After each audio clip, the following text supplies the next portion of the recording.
Just ahead on Black Issues Forum, from legislation rolling back DEI programs to corporate cutbacks, DEI is under full attack. What does this mean for workplaces, universities, and marginalized communities?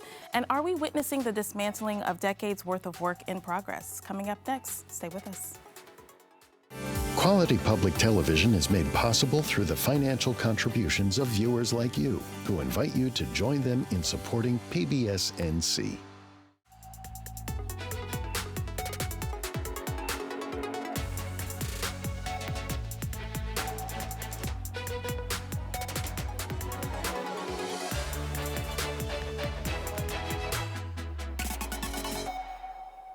Welcome to Black Issues Forum. I'm Kenia Thompson.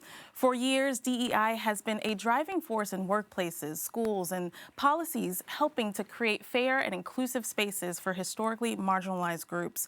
But in 2025, under a new presidential administration, we're seeing mandates to eliminate these initiatives through presidential executive orders, corporate budget cuts, and state-level legislation rolling back DEI programs. To talk about these changes and what the implications have and will be, let's welcome our guests. Joining us today, we have Dee McDougal, a leader in the diversity, equity, and inclusion space. And with her, we have political strategist Stephanie Woolley-Pigues, a former political strategist under the Governor Roy Cooper administration and Josh Stein campaign. Welcome to the show. Thanks for having me. So great to have you both. You know, there's a lot to talk about because a lot has developed within the last 2 months. And I think what we need to do first, though, is kind of level set for our viewers and define what DEI is. There's a lot of misunderstanding around that term and a lot of fear, too. Dee, I'll start with you. What is DEI? I think it's really important to make sure we're using the words. Mm-hmm. You know, DEI as an acronym has been weaponized, but I think it's important to understand that DEI means diversity, equity, and inclusion. Yeah. And if we think about diversity as all the different attributes of our identity that make us different, equity is the process or the platform that makes sure that the systems within which we operate are fair and gives us access to opportunity. And then inclusion is, what is the experience like? Do we feel that based on who we are, we have a chance to thrive in that environment? So I think it's important to not only understand DEI as an acronym, but what do those words really mean? Mm-hmm. And who could have a problem with that? Right. Well, Stephanie, how have people misconstrued DEI? How have we seen it used as a weapon, kind of like we've seen it today? Yeah, I think we have seen it weaponized and vilified in media. I think there has been a full pressure campaign to make the narrative around DEI, not just the policies, but the narrative be something that people should be scared of, that it is the taking away of something from somebody else, that if you include others, if you make things more equitable, more inclusive, that means there's less for somebody else. And I think that is the problem, that people are seeing it as a piece of a pie, that if we make it more inclusive and more people get access to the pie, there's going to be less for me. Right. And that is the good old boy system. That is the, I would say, hierarchy that has always kept those at the bottom from having access to everyday essentials such as fair wages, jobs, healthcare. Right. Yeah. Well, speaking of those things, what have been some of the biggest threats that we've seen come down the pipeline from executive orders and other decisions that have been made locally that are threatening our communities? I think the biggest issue we see now is fear, right? There was, with the executive orders, there is, reference to illegal DEI, or there's language around it, but it isn't really defined, so people don't know what this means for them. But access to opportunity and access to resources spans every aspect of our life. And so it's really important to understand that from grant funding all the way to access to opportunity with jobs, scholarships, lots of things are impacted when we talk about defunding DEI or dismantling DEI. Right. Yeah. A lot of people are saying that DEI, to your point, Stephanie, is unnecessary. It's exclusionary, and when we look at the executive order that was just put out, radical and wasteful were some of those words. I see you chuckle. Yes. What is your first reaction to that? When politicians use those words, radical and wasteful, what they're really saying is that this is unnecessary and it doesn't affect that many people. When they are saying that this is not something that is important to America as a country. And I think that's fundamentally against the American dream. What is happening, especially in states that are more conservative leaning, they are making it, they are banning DEI in schools, colleges, and universities. They are restricting the type of inclusive conversations that you can have in public schools. They are restricting conversations about equity and equitable practices in the workplace. Right. They are making it harder for people to have not only have their voices heard, but have access, as Dee said, to resources. And we have to also understand DEI has been a code word, especially by some in politics, as Black or Hispanic or as other. But who DEI actually helps? Veterans, the disabled. White women in fields such as tech and STEM and finance have actually been the biggest beneficiaries of diversity, equity, and inclusion initiatives. So when everyone wants to say DEI is the boogeyman and it is only there to be, to enhance Black and brown initiatives, Right. I would really love them to look at the data and really dive into who these initiatives and who these policies are helping. Yeah. Yeah. Can I just add one thing that Stephanie, to your point, I think people hear DEI or they hear diversity and they think that that means race and ethnicity. There's so many other ways that we identify, and it includes all of those aspects. And I think that from a messaging perspective, particularly since these executive orders have been issued after January 20th, there's been a hyper focus on race. There's been a hyper focus on the trans population. There's been a hyper focus on these things, these limited elements of our identity, and diversity means so much more than that. Yeah. And so I would encourage everyone, as they're thinking about DEI and what it means, think about all of the ways that you show up. Yeah. Do some research on the different dimensions of identity and realize that there are probably benefits that you've received. If you are a parent, if you are a caregiver, if you are a person living with a disability, if you have visible disabilities or invisible disabilities, Right. if you are someone who is over 40 and subject to age discrimination, there's so many dimensions of diversity. And so the weaponization of DEI as an acronym has us focus on this one thing and gets everyone all riled up, and it forces us to ignore all these other really important aspects of who we are and how we show up in community that can really be detrimental to how we experience life. Yeah. If people take away these programs, what is it going to mean for you? What does it mean for you? When we think of meritocracy, Absolutely. right? Explain how that plays a role here. I'll start by saying that very often when we talk about a diverse workforce, people want to bring in the conversation around meritocracy. Right. Diverse does not mean unqualified. Very often, people from diverse backgrounds, and if we focus on gender or race or ethnicity, people from these backgrounds who aren't in majority groups are often overqualified and have been over-mentored and over-sponsored in the workplace. And so when we talk about bringing in more diversity to realize the benefits of diversity in the workplace, people want to make sure we mention meritocracy. And that is a given. These spots are not, DEI programs do not give unqualified people jobs. Right. DEI programs give people who are from marginalized backgrounds access to the opportunity, and then we earn our way to wherever we are.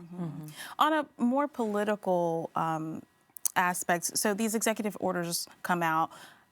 How concrete are these changes are they actually going to take place? Are these DEI programs truly really going to be dismantled? Are we going to be punished potentially if we don't adhere to DEI orders? Stephanie, I'll hit that to you. Yeah, unfortunately, we already see it happening in the UNC school system. They had a referendum come down that's saying that all DEI offices across the UNC school system, including the North Carolina School of Science and Math, which is high school students, had to stop. And that put almost 60 people out of a job.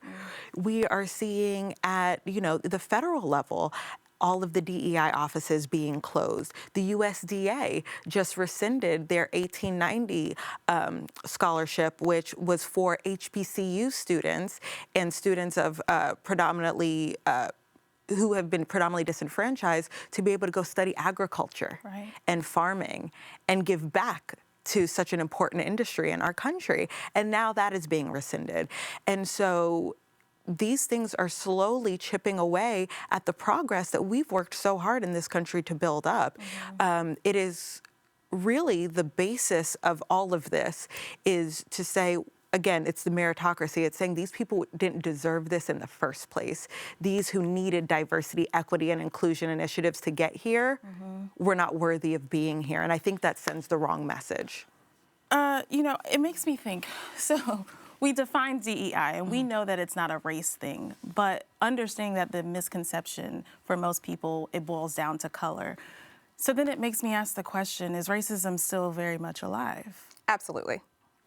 Because if you're telling me because I'm Black, I don't get to have access to certain things, then what other explanation is it that I don't get the things that I now used to receive and you think is unfair for me to get? Well, I think that, and Stephanie alluded to this before, that there is an element of racism in here, but there's also a scarcity mindset with the idea that opportunity and resources are pie. And so if more people have access to this pie, then that means less for me. Right. So a lot of these things, I think the initiatives, and I think going back to the legality of the executive orders, while people are in universities and companies are responding right now, I think we'll see more lawsuits like the ones that were filed this week to challenge whether or not these executive orders and the execution of them are actually legal. We'll see that in the weeks and months to come. Right. But I do think that there's an element of all of the isms, right? So there is, sexism,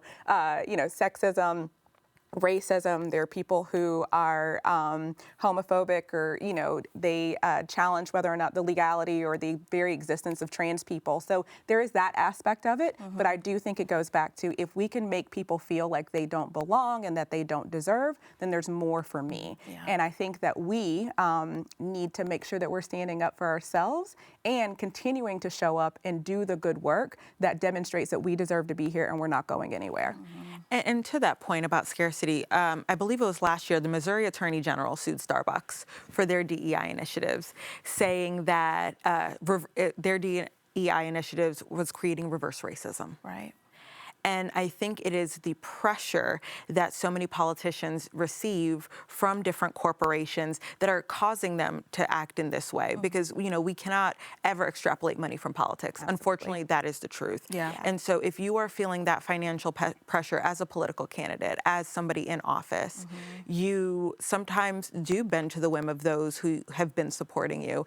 And as this rhetoric grows in certain spaces of the political spectrum, I think you're going to see more businesses feel the need to cave to that pressure. And earlier you mentioned universities, HBCUs. We're seeing a lot of threat to federally funded dollars that are going to support these institutions. Is that a real challenge to the livelihood of our HBCUs here? I mean, we are home to 11 plus, and that's scary to think. Thoughts on that? Yeah, it's unfortunate. And my hope is that, again, through lawsuits and what's to come, that the legality of these executive orders and the work that has been done to dismantle DEI initiatives, I think that hopefully we'll have some successful outcomes there. I think in the meantime, though, the schools, universities they're in a bind because they can't exist without the federal funding. And so in order to receive that funding, they have to adhere to what's been put forward in these executive orders. And, we want the kids to get an education, the students to get an education. So what do we do in the meantime? And what do federal dollars fund for HBCUs, for example? Like, what are these state level programs or there's operational funds? What does that look like? Stephanie, do you? I mean, for a lot of the land grant HBCUs, which are public HBCUs, for example, this 1890s fellowship from the USDA, I mean, this helps fund their agricultural programs. This helps fund a major, people who have declared that they wanted to study agriculture, farm science, things of that nature, and giving these students those opportunities. I mean, federal dollars to any public university, PWI, predominantly white institution, or HBCU is so crucial in the inner workings and of the stability and livelihood of the university. You can't extrapolate the two. And so I think when you're talking about pulling back from schools that have already been historically underfunded by the federal government, you have to say, well, how much more are you going to take to make, these schools have to stay solvent. North Carolina A&T, right up the street in Greensboro, is the leading school of Black engineers. They produce more Black engineers than any other school in the country, more than MIT, more than Harvard, more than anywhere.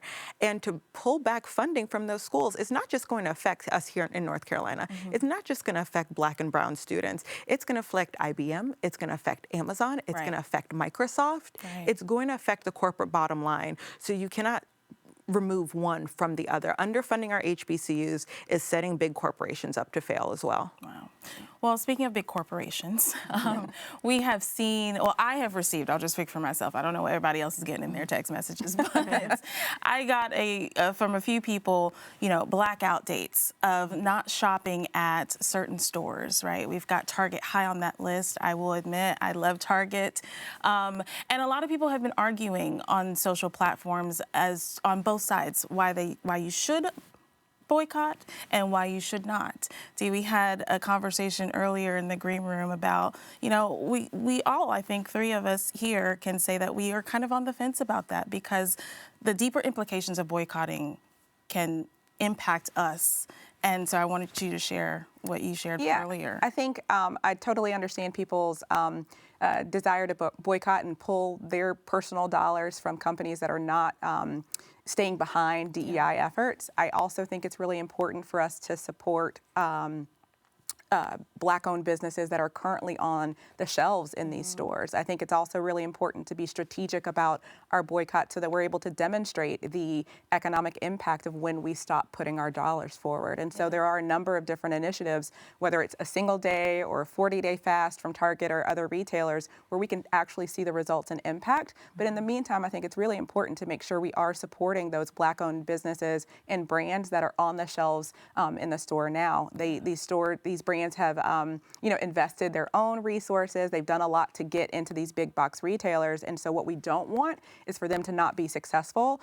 We can wait until they're sold out to boycott, but I really think it's important to be strategic and be able to really count the economic impact of when we pull our dollars back. Yeah. Any thoughts on the boycott? No, I completely agree. Yeah. I think it is incumbent on us to support our Black and brown retailers because, again, at the end of the year, Target is going to look at what sold and what did not sell, and they're going to make cuts based on the metrics. And so if we then boycott some of our favorite Black-owned brands, and they're just going to say, we no longer have a reason to carry them because the budget shows we no longer have a reason to carry it. Why? We don't want to give them more excuses. Indeed, right? Indeed, exactly. I guess my question too is why is a Target or a Walmart deciding to pull back DEI resources or initiatives? Like, why would they make that decision? So I think Stephanie alluded to it a little bit earlier. It's the pressure and spotlight that they are receiving. There are several sort of activist shareholders that are challenging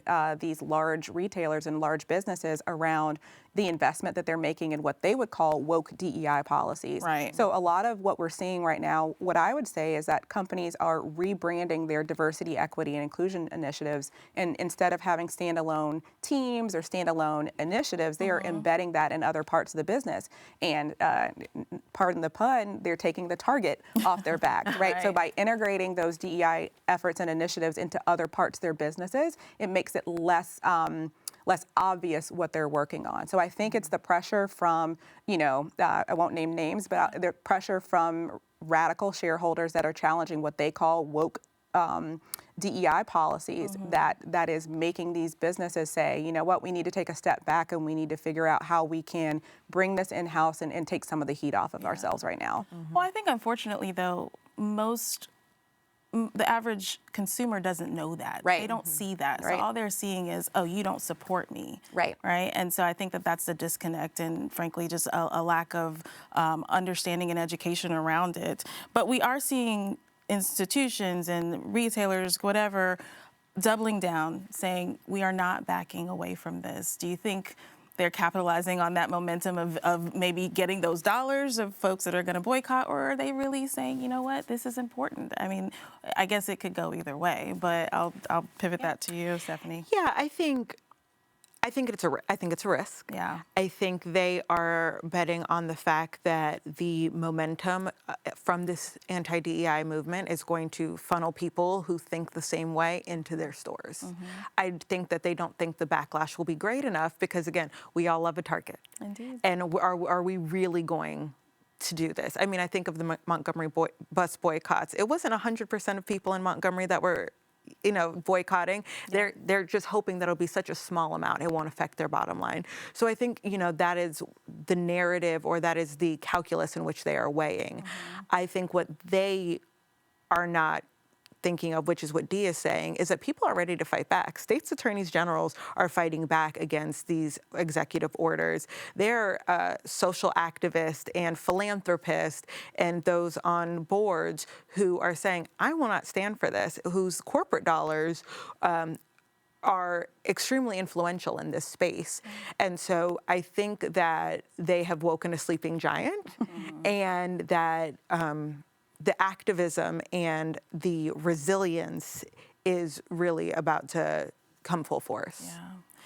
Can I add just one thing? Sure. I think it's important to remember that the reason diverse workforces matter is because it leads to better business results. And so one of the biggest challenges with the misinformation around DEI or the weaponization of DEI as a term is that we focus on the people aspect and what it means. You know, we throw around words like meritocracy as if that didn't exist.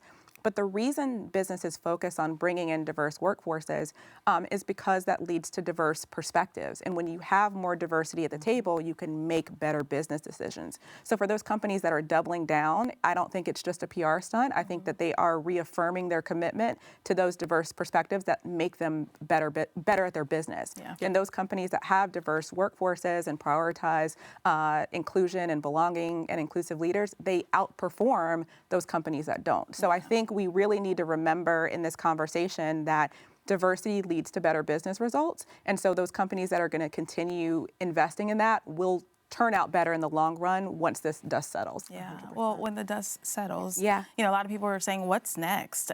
You alluded to companies still doing some of the same initiatives or having the same focuses, but camouflaging that in other areas. Is that going to be the trend, do you think? Or will DEI emerge as something new, better, maybe? You want to take that? Oh, that's a good question. I don't remember, you know. I think, especially speaking for North Carolina, because that's a lot of my focus, in order to build a better, safer, stronger, more equitable North Carolina, we have to make sure that people are better educated, have more money in their pockets, and are free to live lives of abundance with, you know, dignity. Yeah. And I think that whatever you name it, that has to be the mission. That has to be at the core. And will we continue call it diversity, equity, and inclusion after it's been vilified so much? I don't know. I can't tell you. I completely agree with Dee, and people are finding other places, calling it the Strategic Initiatives Department now, or changing what it's called just to avoid some of that heat. But I think that the mission behind it is not going anywhere. And I think once the dust settles, that will emerge as the pervasive thought of making sure that people are included, to make sure that people feel like they belong at their workplace, they belong at school, and that they belong at the table. Because as Dee just said, when they are at the table and you have these diverse perspectives, business has never done worse. Not for anyone, not for state government, not for the federal government, not for corporations. And so I think that that will be what comes to bear after all of this. Yeah. Yeah. Thoughts on what consumers can do? Like what can you and I do in this fight? I think really so the first thing I would do is ask people to read beyond the headline. Yeah. I would ask people to really, get into it and understand what's going on. And ask, particularly folks who are watching this show to practice self-care, that there's a lot going on in a short period of time. So be mindful of what you consume and take a break away when you need to. But as consumers and as citizens, I think that we can be strategic and thoughtful about where we put our time and our energy and our dollars. I think it's really important now to understand what programs and what nonprofits we support that might have had funding that might have been cut. Right. How will that impact the children in our community and the people who don't have access to resources? So I think that there is action for us to take, and if whatever it is that you can do, be strategic and thoughtful about how you contribute. Indeed. And be in it for the long haul, because this is going to be a journey. It is going to be a journey. And I think if we are more conscious of how we see it impacts ourselves, and we use that lens to see how it impacts others, then hopefully our conversations can be a little more fruitful, and our decision making can be, more impactful too. Any last thoughts around where we're going? People who feel hopeless, really, around these orders, around these decisions, especially for our youth. I think for our students, for those that are in the LGBT plus community, we can pull immigration in there. Absolutely. Stephanie, I mean, what do you say to those that are just hoping for a glimmer of hope? Practice self-care, as Dee said. Lean into your village. And while the loudest voices in the room might be those saying, you don't belong, this is not for you, the American dream always favors the dreamer. Keep dreaming. Keep hoping. It is going to be a long road. I'm not going to lie. I think it looks bleakest just before dawn. Yeah. And I feel we're in that dead of midnight, pitch black. How could it get any worse? What is there to do? But it really is the time to double down into your village, to figure out what is important to you and to go after that wholeheartedly. Yeah. If diversity, equity, and inclusion is what you are passionate about, dive into that. Get involved with organizations and people doing good work. If it is immigration, get into that. There is work to be done, and now more than ever, we need people on the front lines banding together to show that this won't break us. Well, thank you both for being on the front lines. Dee McDougal, Thank Stephanie you. Woolley-Pigues, thank you so much. Absolutely. Thank And you. I thank you for watching. If you want more content like this, we invite you to engage with us on Instagram using the hashtag Black Issues Forum. You can also find our full episodes on pbsnc.org/Black Issues Forum and on the PBS video app. I'm Kenia Thompson. I'll see you next time.